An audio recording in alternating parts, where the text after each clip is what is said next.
Welcome back to States and Kingdoms. Today we're talking about Beck and his album Odelay from 1996. Great year. Not really. Beck was important to me because the first album I ever really bought was Mellow Gold. Right. It's funny. You were very cool as like a 6-year-old. And then I wasn't. You weren't 6. I was 8, 9. Wow, it was really far off. No, but you got that first album, and then you dropped Beck like a hot potato. But I picked it up. That is not what happened. Anyway, that has nothing to do with the story. Okay, you go. Anyway, Mellow Gold's a really interesting album, and it was actually kind of formative because I'd never heard anything like that, really. I mean, for the most part, the things that we listened to were either, we listened to the Beatles a lot, so I did have experience with a band that had many different styles, and I guess I always associated that with the Beatles. I mean, that's because that's what I knew. But still, something like Mellow Gold was different. I mean, we didn't listen to like folk music. No. We didn't listen to a lot of country blues in the house, and really wasn't a big rap person either, for what it's worth. But I listened to the whole album. And I really, really liked it. But then he really didn't put anything out for quite some time. When Odelay released, I just remember being kind of blown away and a little perplexed by, mostly by seeing him, by his performances, and it's like, who is this guy? Mm-hmm. Well, Loser, yeah, it's so funny. Like, I know we're not talking about that. But Loser was such a huge hit, and I have so many linked memories with that song, and, we were living in Florida at the time. And so I have all these memories with Loser, and I remember very clearly, like, what the media, what their idea of Beck was a little bit, I mean, Mm-hmm. He was called like slacker, and, everyone like assumed all this stuff about him. Mm-hmm. When Odelay came out, I think it really surprised a lot of people, especially the critics, because I guess they weren't expecting it. Although, like we've said a million times, like if you really listen to Mellow Gold, like he's been doing the same thing throughout all of his albums for the most part. He never really changed. You can sort of see it coming a little bit. Yeah. Like he might be the most artsy musician, certainly of his generation, and I mean that always sounds like a derogatory thing, but I actually mean that in his case to be kind of very much a compliment. The music, his persona, the choreographed moves on stage at this time anyway. Everything about it is like a made thing. It's put together. It's a collage. It's a sample. He's a Beck construct. And he does it without it being soulless and overly or obnoxiously pretentious, which I've never found him. I've never found him pretentious somehow. Yeah. Yeah. So somehow it really works. With whether it's the music or something else about him, there is always this grounded center. It's like very earthy and very human. And mm-hmm. I mean, and I don't know how many people watching this like have an understanding of like the art scene and like the New York art world and like what it's like and like those circles and the way those people are, and like that Beck has so much of like he could be that, but he's from that, but he's not that. Yeah, somehow like the way he talks, the way he writes his music, it's not it's not horrible. I mean, it helps to be really talented and write good songs. But it was funny because when we were, when we were preparing for this video, I was like, let's watch some, in addition to just listening to the album, let's watch some live performances of Beck from around this time because it's been a while. Mm-hmm. And I've actually never seen him live. Yeah. He's one of the people that I've listened to for so long, that a small group of people that I've never actually seen live that I really love. Anyway. You don't know how that happened. I don't know either, but so watching some of these live performances from around like 1996, and a couple of years after that, he is. He looks so serious. Yeah. You know, like, he's hardly ever smiling. Not like that means anything, but I mean, everything he does seems completely, totally pre-planned. You know, like, and not in a robotic way, although he does do the robot. He does very well, too. Everything just seems like completely planned out, written out, organized, composed, like constructed, like everything. Like, nothing looks improvised. The moves, the way the band, like everything, and like, it's like you shades never. of Devo. Yes, and it's also just so fluid and seamless because you never see him like walking over to one of the people and being like, oh, now, like, oh, now we're gonna play this, or like, oh, you know, stop playing. You know what I mean? Like, they're barely looking at each other and they all just know what's going on. Like, they rehearsed. Yes. They rehearsed a lot. They've thought about. It all. Their next dance move. Yeah. No, and it really works, and everything that he's done has worked. You know, Midnight Vultures and everything. You know, everything he's done he had a very interesting '90s. You know, pretty good 2000s, as a matter of fact, and like a lot of those. Modern Guilt is one of my favorite albums. We haven't done a video for Modern Guilt yet, but we will. This album still sticks out. Obviously, it's his big breakthrough. It's really quite clever. I mean, he's someone that approaches, and I mean, he approaches music, and we've said this before as well, I think.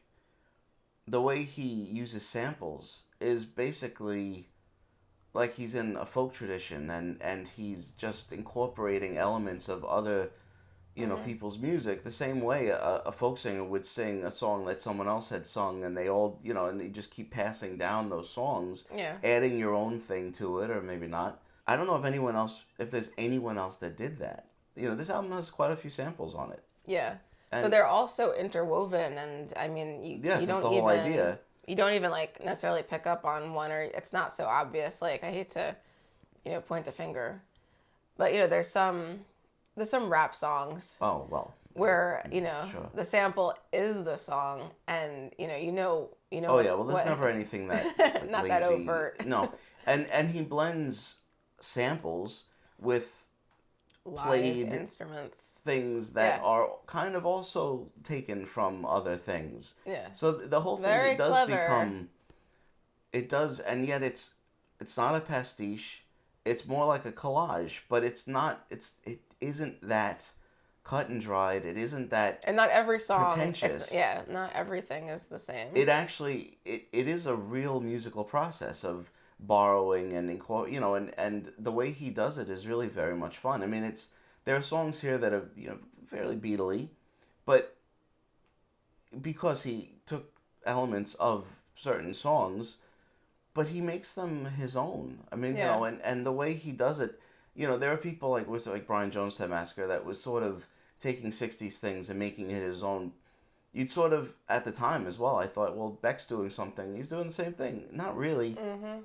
He's not really doing that. And he's not stuck in the 60s because he can pull out like a folk song or a blues song and incorporate that in. Well, I feel like that's also part of just, us like seeing what he's dressed at, like how he's dressed and the way he's moving and the way he's like done some of his videos and performances that like they look a little 60s because of the way he's like doing stuff. But it's more in the visual presentation than actual music sometimes. You kind of mix it up. I mean, there's a lot going on. There's a lot of things that are kind of all incorporated into his image, the music, the videos. I mean, styles, and he really is just he's a really unique talent. I mean, we've kind of grown up watching him, and I would imagine that. I mean, I took him for granted, because you just do, when you grow up listening to someone. You're a little jerk. You just take things for granted. But when you actually think about all his albums and everything he's done and how he approaches things, his approach to music is, I think, very unique. And of course, this album was a huge hit. Heard all these songs. And back then the radio played things that weren't, strictly speaking, like singles. Right. Heard more than just, Where It's At and Devil's Haircut and New Pollution. Yeah. But and I had the album, of course. No, of I had course. the CD. And the thing is, as much as it like brings me back to 1996 and 7, this album somehow to me doesn't sound like that year. Those years doesn't sound like the mid 90s as much as you would expect. Yeah. Maybe this says something about the state of music right now, but it sounds like something that could have been from then. It sounds like something that could actually be from 5 years from now. And it really does have a very timeless quality. And Beck is also able to do whatever styles he does, whether it's like something that sounds like it was done by Stax or something more Beatleish or just total folk thing or country blues thing, whatever it is, it's always in the same voice somehow. He really manages to hold, onto his own style. And, yeah. And you realize he actually does have one. It's, is one, it's very impressive. He's very impressive. No, he is. And I don't think he gets the credit he deserves. Because he has just been like a mainstay for all these years. And lately he's been putting out records pretty quickly. Yeah. And I don't know. I don't think he's like talked about enough. Like an album will come out, the last few albums come out, and he doesn't really have like hits anymore. The radio isn't playing anything of Beck's, and or anything. I don't know. He's just doing his thing though, and putting out these really, really good albums, still writing really great songs, and I don't know, like to very little fanfare. I mean, he's still a big. I know he still tours a lot. Yeah, although I haven't managed to catch one yet. But Odelay still stands out, I think, among his other albums. To me, there's a greater mix. There's more. Maybe it's a little bit more experimental. You could say the greater mix of styles here than maybe on anything until maybe. Information. Or Guero. And Guarolito. Corre, Nardo, corre. But anyway, yeah. So it really stands out. I don't listen to it that often, but we just listen to it a lot. Yeah, well, obviously. But it's really it's familiar. It's still kind of inspiring because I mean the whole approach to sampling and weaving sounds together is really fun, and it's something that I think other people should do. I think that should be something because of course it presupposes that that music in the first place to weave. You have to have a little knowledge to steal. Yeah, so you actually need to know those things in order to sample them, and that can be a little bit of an issue, but still it's a lot of fun. People don't go back that far anymore. We should sample this album. Just this album. It's funny, like, kind of like you, for whatever reason, I wouldn't consider this, like, my favorite Beck album, or not even really, like, close to my favorite.